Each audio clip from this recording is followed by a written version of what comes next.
Hi everyone, my name is Dr. Play. I'm an endocrine consultant in the UK. So today, as part of our video series, I'm going to talk to you about hyperthyroidism, which is an excess of thyroid hormone in the body.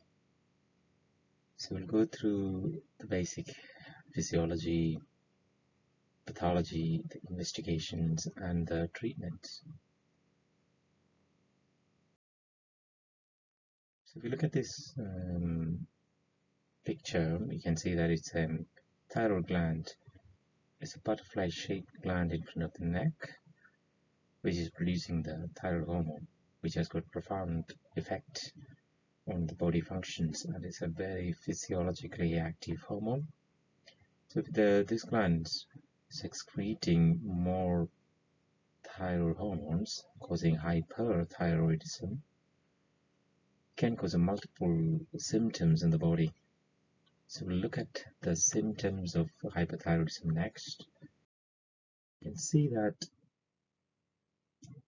since thyroid is quite overactive with a very high levels of thyroxine in the body, you can get multiple symptoms. You can get an abnormal heart rhythm. Atrial fibrillation is quite common. Your metabolic activity is increased, so your appetite will be high. You can get menstrual irregularities, tremors, which are quite obvious.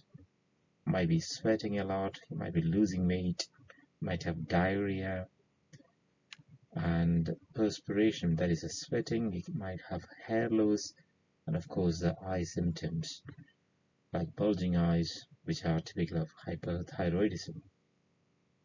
And these are the other symptoms. You can be more hyperactive, you have insomnia, they have intolerance to heat, and also irritability. All these psychological symptoms can come with an overactive thyroid gland. So then we consider the causes. So you can see that can be autoimmune causes, including the autoimmune thyroid disease called Graves' disease. We'll come to it in a minute. They have an autonomous thyroid tissue, an adenoma, or a toxic multinodular goiter.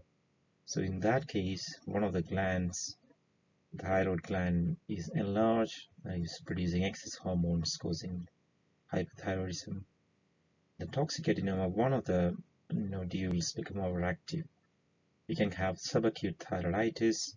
The initial stages, it can cause an excess of release of thyroid hormone in the body, causing hyperthyroidism. And of course, if somebody is taking thyroxine from outside for hypothyroidism, they are taking in excess what they need, can also have hyperthyroid symptoms.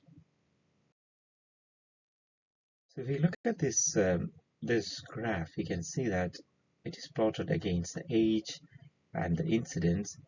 As you can see, that Graves' disease usually comes in the mid-30s or 40s and can come very late in the age, but it's usually unusual in the elderly population. Contrast to that with the toxic multinodular goiter, its incidence increases around 40 and goes up very high as you age, probably because you're more likely to develop multinodular goiter as you age. And again, solitary toxic adenomas are quite common in the elderly, above 60s. So if somebody comes with you in this age group, you have to think about this. And younger age groups is most likely that will be an autoimmune process. This is not a hard and fast rule, but this is kind of a rough idea what age patient comes in, what might be the possible pathology. So that will guide you to investigate accordingly. So that brings us to the next slide, which is the investigations. So you can see that we investigate with the TSH, thyroid stimulating hormone, free T4, free T3, and the TRAP, TSH receptor antibodies. In addition to this, you can also use TPO antibodies and the thyroglobulin antibodies. But out of all these, for investigating hyperthyroidism, TRAB antibodies will be the most useful one. It has got diagnostic as well as prognostic implications. This is another important figure which shows the different abnormal thyroid function tests you can see.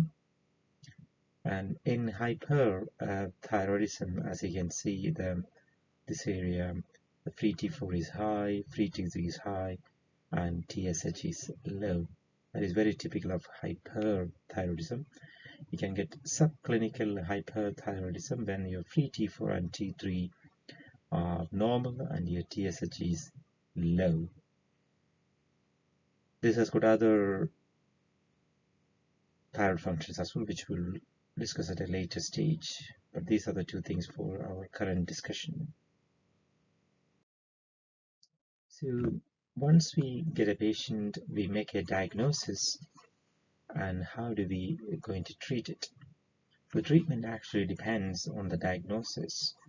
So if a patient comes in and you have done the thyroid function test, the TRAB antibodies, and if they are positive, it's most likely it is going to be Graves' disease.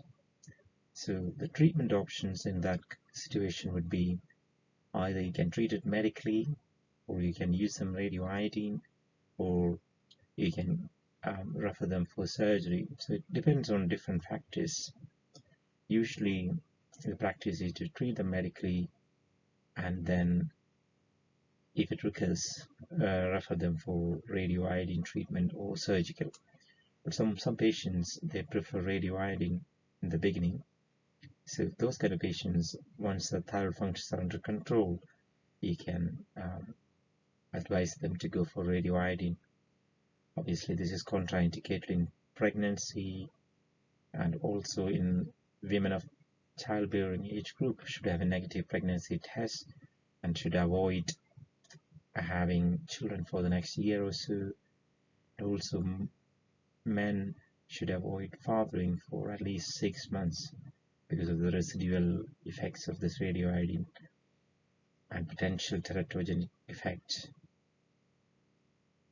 And also they need to have a contact precautions, and they need to go for a technetium scan, radioiodine scan, to determine the dose of radioiodine. And if patients who prefer to go for surgery, we need to refer them to the surgical colleagues, endocrine surgeons, and get the thyroid functions under control, and they do thyroidectomy. So surgical treatment is also considered when patients cannot tolerate medical treatment. For example, there are side effects, especially in the case of carbimazole, can develop this granulocytosis, can cause activity with the propagated thyroid as well.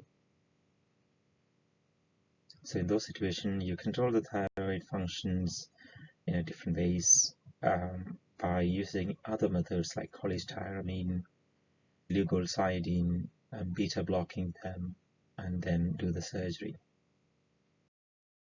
So if we come to the medical treatment, again, as I told, we have two medications, the methimazole or the carbimazole, and also the propylthiouracil. So the methimazole or carbimazole treatment, you can either go with dose titration versus block and replacement. So dose titration means depending on the free T4 level, you start at a dose of carbimazole or propylthiouracil, and then frequently monitor their thyroid functions and then adjust the dose of the carbimazole according to their thyroid functions. And then you continue this treatment for 12 to 18 months and then stop that. Comparing to that with the block and replacement, you actually give them a very high dose of carbimazole or propylthiouracil at the beginning, and then block the thyroid activity completely, and then once their free T4 comes to the normal range, add levothyroxine on top of that. So one side you're blocking with the carbimazole. On the other side, you are giving the thyroxine to maintain euthyroid state.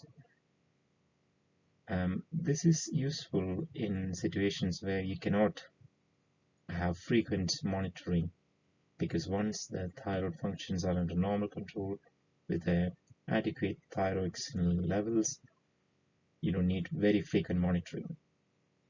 Both this treatment you continue for around 12 to 18 months and then stop.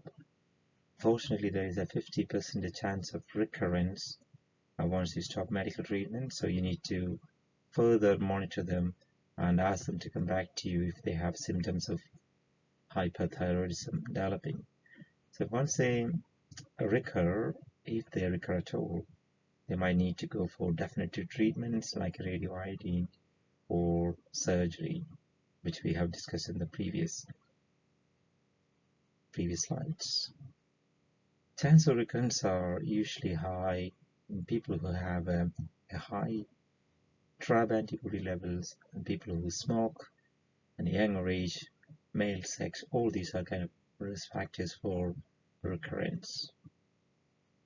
And before I finish, I'll just go through one important thing called thyroid eye disease. This is one of the classical pictures of hyperthyroid eye disease called Graves' disease. So in the Graves' disease, you get the eye disease called Graves' ophthalmopathy. You can see the upper part of the sclera, and the eyes are widely open. There is periorbital swelling and inflammation. So the eyes are wide open, the cornea is exposed, so there can develop complications.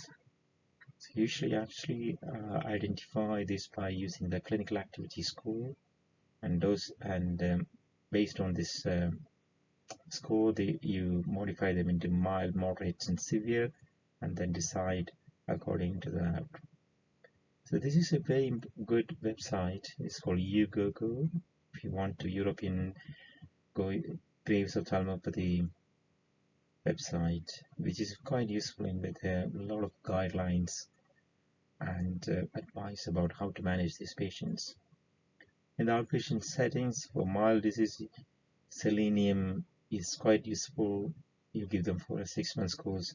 Obviously, you prescribe some eye drops, and if they are in the moderate to severe category, always try to get an ophthalmology opinion, and where we can try different treatments including steroids, immunomodulators like mycophenolate, radiotherapy to the orbital floor, and debulking surgery as well.